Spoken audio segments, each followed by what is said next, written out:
Hey folks, today we're going to take a look at a game that is currently seeking funding on Kickstarter. That game is called Monster Slaughter, and it's from the company Ankama.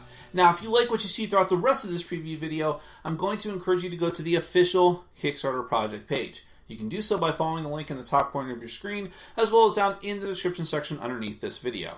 Now, Monster Slaughter is a competitive game for 2 to 4 players. You and the other players take control of a family of monsters, a mother, a father, and a child. Every monster family is different. There's vampires, werewolves, Frankenstein's monsters, and zombies.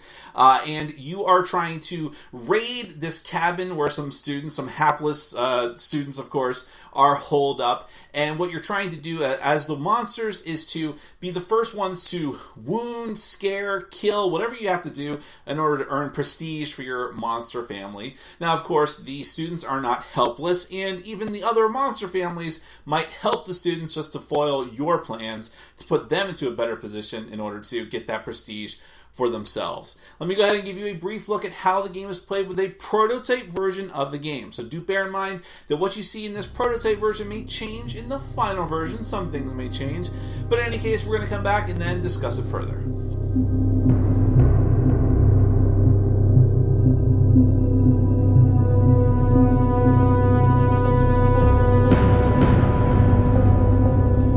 Monster Slaughter is a competitive game for 2 to 4 players.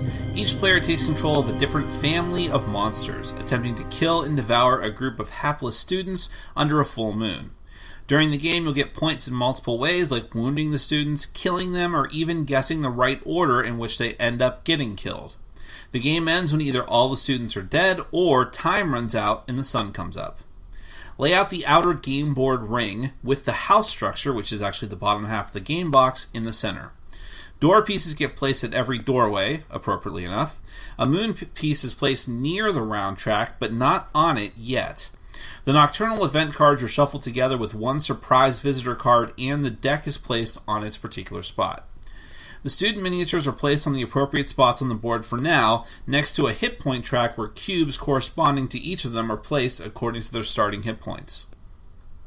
A deck consisting of the object cards that the monster families are weak to, bonus action cards, and trap cards is shuffled together. 3 are discarded without looking at them, and then they are distributed to each of the room slots on the board. Each slot corresponds to a room in the house proper and gets a different amount of cards based on the number of players. Then, randomize the 5 student cards and place one on top of each pile without looking. Every player gets a monster family, by choice or at random. You'll get 3 miniatures and their corresponding cards, a set of victim tokens, and a target token. The victim tokens correspond to the 5 students. You'll place them face down in a secret order of your choosing, and that is your guess as to what order the students will die in during the game. Regardless of that, you will also place a target token on the face-down victim token that you are designating as your favorite meal. To get bonus points, you must now try to make sure you are the one who deals the fatal blow to your target, while also trying your best to make sure that it happens in the order that you had chosen as well. Lastly, make a stock off to the side for all the different point tokens, extra doors, and the 2 types of dice, student dice, which are white, and monster dice, which are green. Randomly decide who will go first. On the first round of the game, in clockwise turn order, each player will take one of their monsters, place it into one of the 4 outer zones, flip its card over to show that it's been used, and then take all of their actions with it. We're going to get back to those actions in a moment. But after all the players have moved and taken actions with that one monster, the moon token is then placed at midnight on the track, the first space, and the first nocturnal event is revealed and resolved. These events may hurt the players directly with their effects or indirectly by buffing the students, but they can sometimes be purely beneficial to the players.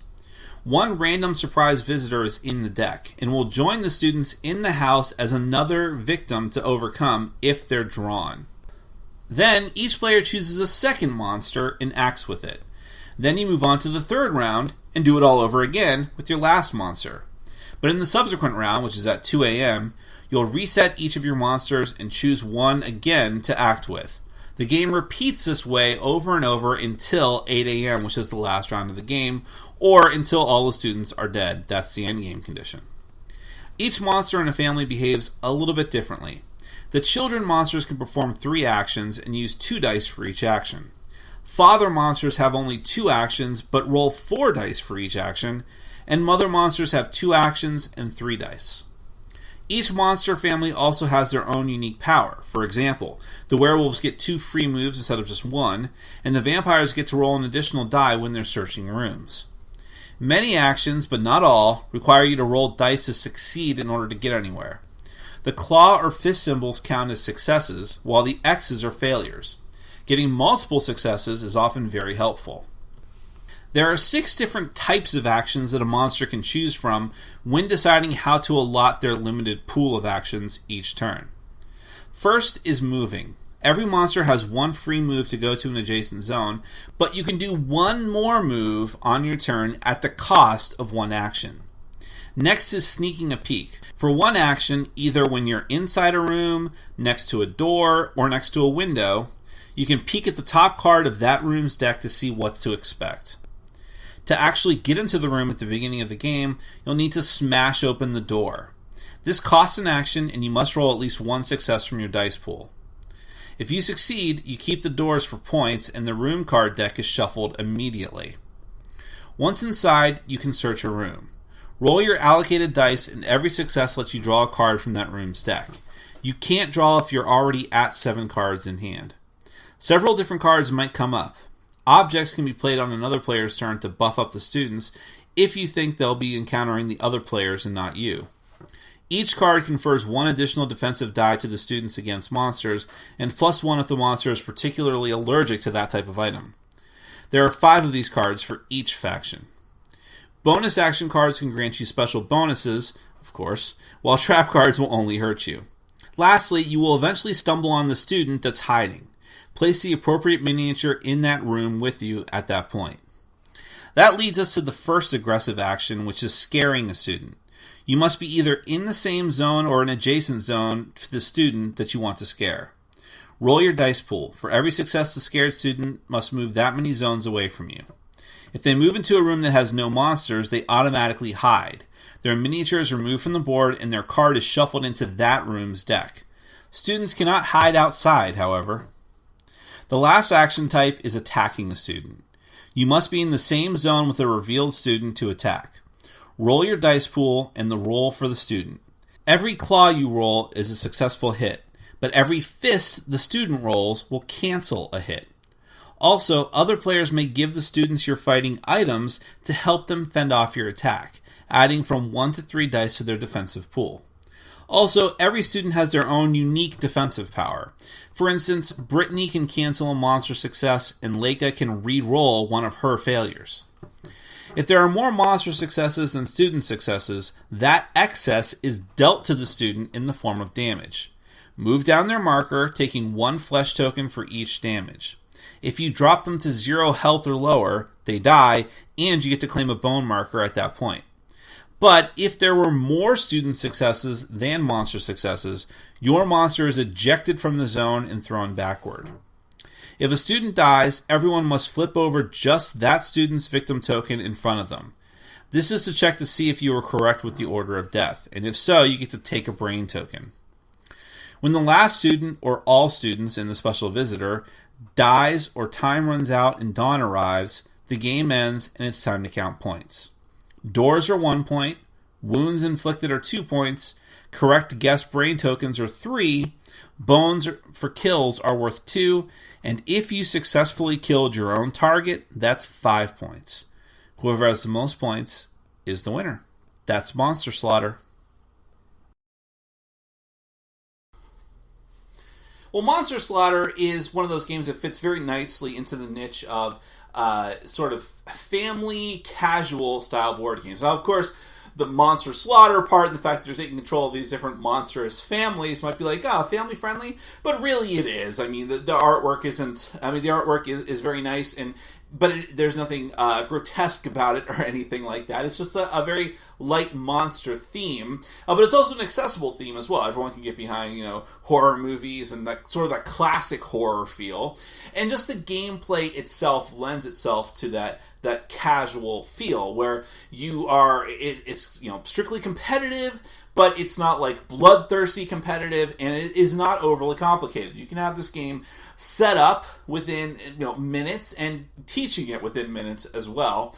And it plays very quickly. The turns go quickly. You're just moving one monster per round. And while you have several different actions, 6 different actions, in fact, that you could potentially do on your turn, you only have between 2 and 4 actions, or I'm sorry, 1 to 3 actions to do on your turn. And so things go very, very quickly. These aren't very complicated things that you're doing. You always feel engaged. And there's a lot of interesting little flourishes here. I mean, the way the theme is integrated into the mechanics themselves, the way that you've got the mother, the father, and the child who have the different types of stats. And each different family or faction has a different special ability that they can utilize. So when you play again, you can play as a different family and get a different feel for the game. And then the students themselves, who have a wide variety of abilities, and how you're going back and forth and influencing them. There's all kinds of event cards and item cards, things like that. So there's a lot of variety in the game just to spice things up and keep it interesting. But then also the whole system of it's sort of wagering on the order of death. This lends itself to the theme too, where it's not just like random monsters assaulting this group of students. You're like families who have this agreement to have this competition, and now you're also wagering like, okay, who's going to die first? Which is a very morbid thing, but can also be a fun thing as well, and also leads to some interesting strategy, because you want to make sure you get as many of them in the right order as possible. But you also can target your specific favorite meal and try to kill them yourself. But that has, those things are part and parcel. You have to be like, well, okay, I need to make sure I kill this person, but I also want to make sure that they die at this particular time. So I have a lot of power here, or I want to have a lot of power here to make sure that happens. But of course, the other players are not going to make it that easy for you. And it is not easy to kill one of the students, and nor should it be. You're basically scrambling for points in any possible way that you can, but the fact that you can get points just for wounding them is helpful. So maybe you don't get to kill them, but you're still going to get some points anyways just for the mere act of wounding them. And so it never feels like, well, I'm falling too far behind, because there's other ways to get points. Just bashing down doors cinematically can get you a point. So there's lots of different things going on in the game, and it has that interesting theme throughout it. Because of all of that, I think this game is great for casual people. I think it's good for families who don't mind a little bit of a dark theme, but it's not really that dark when you look at the artwork. And even more hardcore gamers will find enough to sink their teeth into here, because it is very interesting how all the mechanisms work together. But you don't have to take my word for any of this. If you want to find out more, go to the official Kickstarter project page. It's ongoing right now. You can follow the link in the top corner of your screen, as well as down in the description section underneath this video. Go there, find out more information, and hopefully consider backing the project. That is Monster Slaughter from Oncama. Thank you so much for watching, and as always, for supporting our sponsors. Take care.